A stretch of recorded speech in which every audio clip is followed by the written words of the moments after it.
Hello folks, welcome back to Loving and Living Maine. In case you're trying to read my shirt, it says a Maine girl, a California girl living in a Maine world. Something along those lines. I know it's hard to read sometimes when I'm always trying to read somebody else's shirt on YouTube.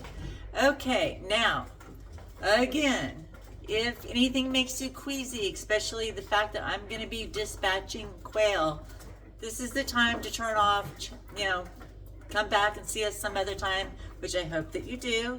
And I hope that you subscribe if you're here and you like any of this, if you're learning anything, hit the like button, add a comment. If there's anything you want to know, ask me a question, I'll answer it. All right, folks, because I'm not allowed to dispatch on YouTube, I've already done that part. I am going to bring this down. I have a new gimbal, as some of you know, and I'm still learning how to work it. Okay, so when you go to dispatch a quail, it's really not that complicated. You do want to make sure that when you do it, and you can get meat scissors, you can get any kind of scissors.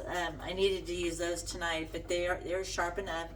And you hold it over the bucket, snip, and then you just hold on to the bird until it stops the movement. It'll do the movement, the shaking and stuff, because it's just the nerves. It doesn't feel anything. It is very humane. You do it just as quick and as fast as you possibly can. Okay, now we're gonna move on. I'm gonna put the bird right here. You can probably hear the other birds in the background. Yep, they are there. Okay. First thing you do is cut off, let me turn this around this way. Okay, first thing you want to do is cut off the wings. See the wings pulled out, snip. And typically you have like 3 buckets. Normally I don't do it inside the house. Normally I do it in the outdoor kitchen, but it is getting very cold here in Maine right now. So I have a bucket here of ice water. That's where it's going to go afterwards. I have a bucket of a thing of water, a bowl of water in the sink, because we too have like a problem with drought. Let me turn it around this way more. I'm trying to get this position. I'm sorry. And then I have a bowl that has the feathers and the innards. Okay. And I do apologize. I am really trying to get used to this gimbal, and I do not really have much success with it right now. Okay, the next thing you do is you cut off the legs right above the joint. One, and 2. Into the bowl. And then you take the breast. Some people just rip it completely off. I do a snip first to just get in there. Just a little snip,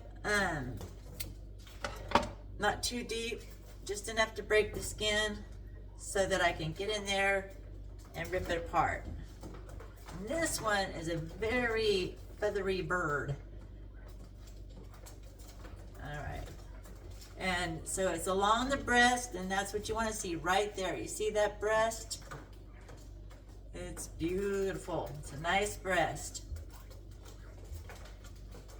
And you just peel it off, almost like you're pulling off a fur coat. It comes off pretty easy. Now I have skinned mine. This is skinning. I have plucked mine.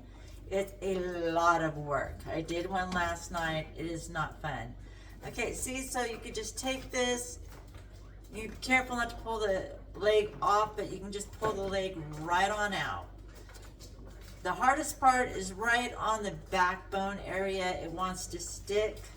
That does happen. But just keep working it out. Keep pulling, and then get rid of it. Pull some of the rest of the feathers off. You can hear them in the background. Okay, now I'm gonna just rinse it off here in this bowl. Put on some water here. Just actually came off, everything came off pretty good actually. There's some feathers on the tail. Reminds me of those old cartoons where he loses his feathers, just has a few tail feathers left. Who was that? What big chicken was that? A big white one. You guys remember the name? I don't know why Yosemite Sam's coming to mind, because I know it's not Yosemite Sam. That's a whole different cartoon. But there was a big, giant, white chicken. Rooster. I believe it was a rooster. If anybody knows, let me know. Now it's going to drive me crazy. Okay, so I'm just rinsing off my board a little bit because I just like a little bit of a clean area to work with. All right.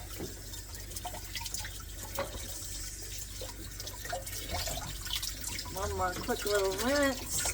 A few more feathers. It's actually pretty clean. I'm just like, I just like to have them all off right from the get-go, because I haven't even gutted it yet. But like I said, I like to have them all off. Okay, so you can see that, folks. There's the legs. There's the beautiful breast. There's the neck.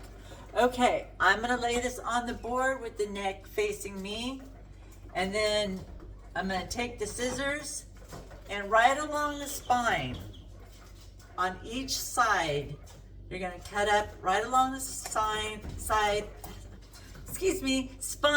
up to the tailbone area.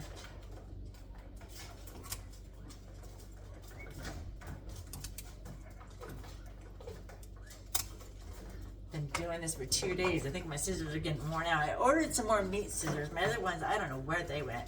Okay, so we're gonna take this, flip it back. Those are the testicles because I'm doing males. You know, I want to keep the females for breeding. And the rule of thumb is, well, first of all, before I get into that, you're going to take this spine, and right here, this is where this tail is. All of that is the anus, and you're going to just cut that all off and get rid of it. The rule of thumb is 7 weeks, you know, that's when you get rid of your males, unless you're going to keep them to breed, because you're just feeding them, and the whole point is for them to feed you. So you want your eggs and you want your meat, and you know, in order to do that, it's that continuous cycle. You know, you hatch your eggs out. We have an incubator, or we can do it the natural way too, but it's a lot better for us if we use the incubator. And then, you know, they go from the incubation room into the brooding room, and after the brooding room, they go into the barn. And the one thing about quail that's really wonderful is they start laying eggs, you know, somewhere around 6 weeks, where it could take chickens up to 6 months. You know, it's a big, huge difference. So at 7 weeks, your males and females, you're gonna know which is which, and anytime after that, if you want to grow them to get a little bit bigger, just because that provides more meat, you can do that. But you don't want to just keep feeding them as pets, you know, unless there's just one in particular you like. It's really easy just to pull out the guts. And then the main thing here is right there, that real bright piece. There's 2 of them. Those are the lungs. So you just want to make sure you get those 2 lungs out.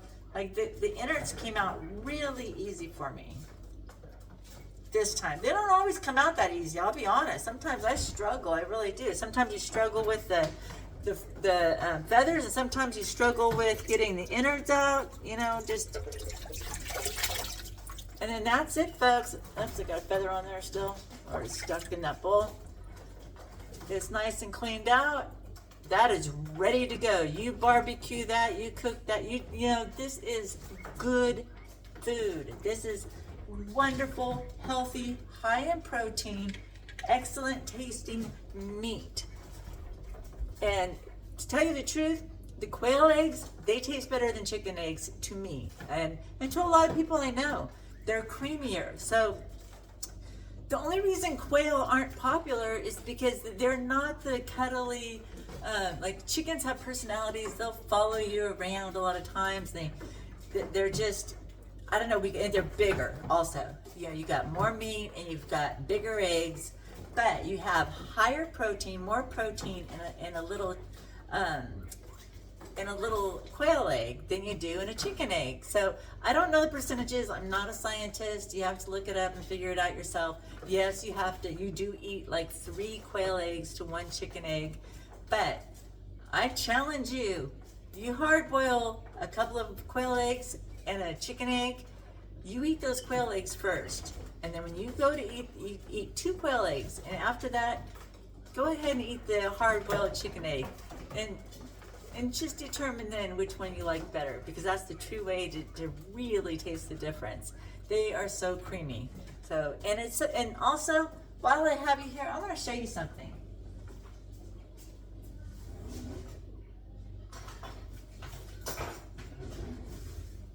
I just happen to have quail eggs and quail scissors. I was taught and told to do it from the point, that you come at the point. No, you turn it over to the butt. You get your quail scissors. You want to have quail scissors, folks, because it's so much easier. Put it on the top of the butt, slice, and there you go. It's perfect. Then it just pours out simple and easy. Look at how rich and beautiful that is. And the best part is, these don't break as easy. Also, chicken eggs, the yolks, they break so easy. Does that mean they won't break? Of course not. No, they break. But they're a little bit stronger than a chicken egg. So, I mean, quail eggs are a win-win, folks. Just a win-win. I hope that you learned something from this. If you did, say so. Let me know where you're from. And if quail are popular in your area, are they more popular than chickens, or is it just that chickens are more popular worldwide? I'm just kind of curious. All right, folks? You guys stay safe. I know you have a lot of channels to choose from and a lot of people that you can watch. So I appreciate your time. Thank you so much. You guys take care. And I hope you come back and watch us here at Loving and Living Maine.